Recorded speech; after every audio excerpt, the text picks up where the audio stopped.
A very good morning to the students of class 8, and we were discussing about the pollution of air and water, the last chapter of your chemistry, and I hopefully I'll be able to complete it today.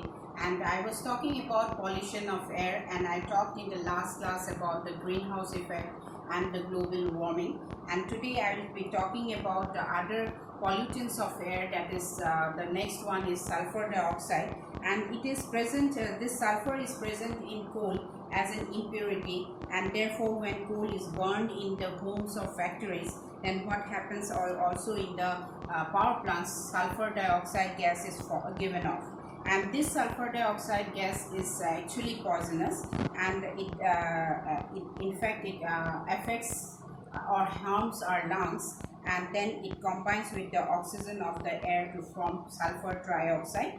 In fact, when the rainwater, when it mixes with the sulfuric acid, that is known as acid rain, and it damages buildings and corrodes metal structures, and also it reduces the fertility of the soil, and by making the soil acidic, right? And then this acid rain also causes various harms to what? To plants as well.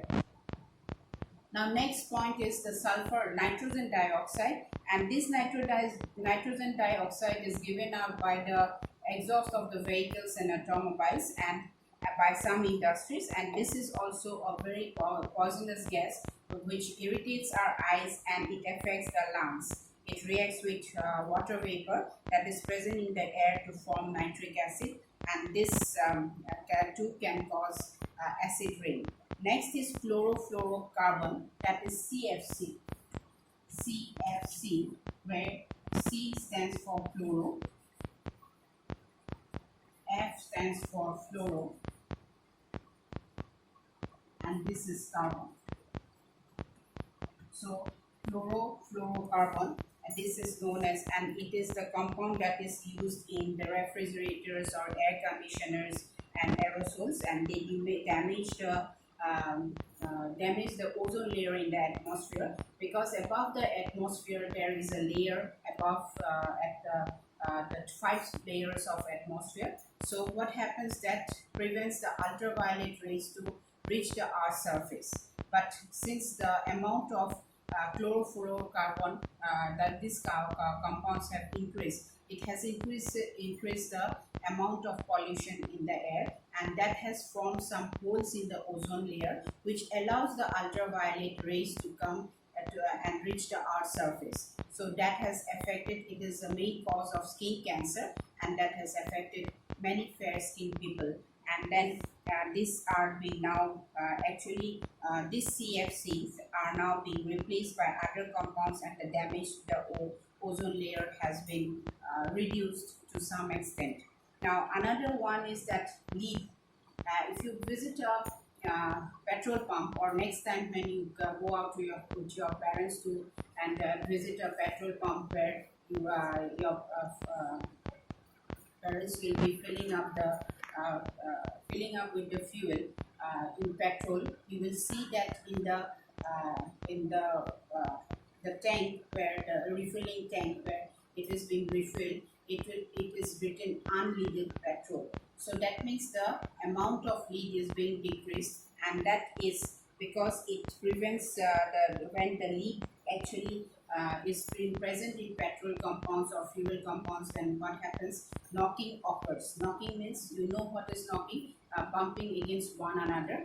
That decreases the amount of energy inside it, and then this is being emitted by the vehicles and motor vehicles or automobiles, and this can be absorbed by our body, and then this causes various problems like mental disorder or brain damage. So how can you observe? So naturally, when we are talking about the pollutants of air, so we have to be concerned about conserving that air. So how can you conserve air? You must be you know that actually plant clean the air. That is why as far as possible for us, we should plant more and more trees. So next one is that we should use some instead of smoke stoves which emits smoke, we should use smokeless stoves or chullas, which prevents the when we are burning coal, kerosene, etc.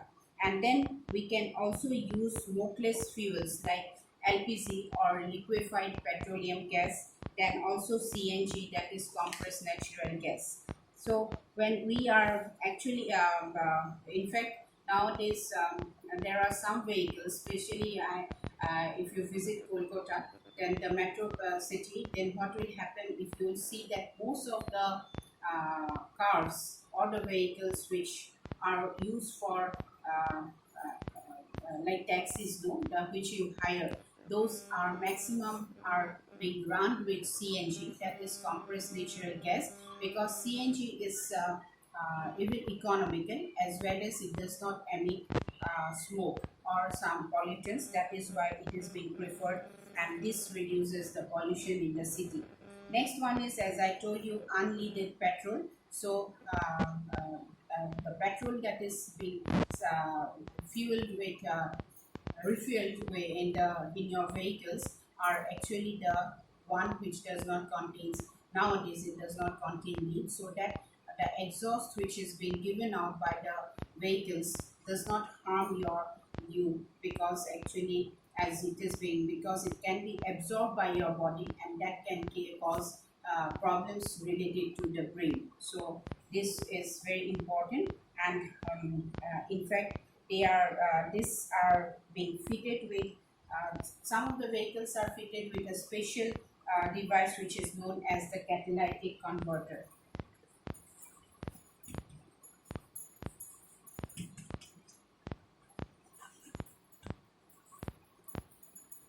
right? So they have a special device which is known as catalytic converter, and it changes the harmful exhaust, because every vehicle will give out some sort of exhaust, with some gases will be given out, so that is known as exhaust.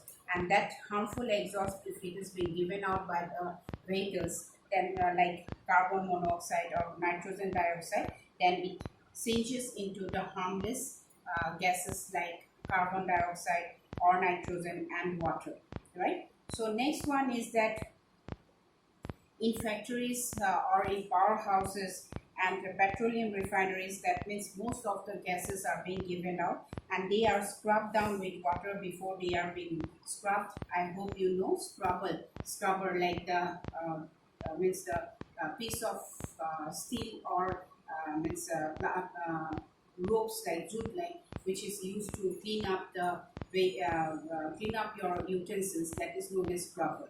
So the harmful gases which is being given out is being scrubbed down with water before they are released from the chimneys, and then this removes the poisonous gas such as sulfur dioxide and nitrogen dioxide from dissolving them.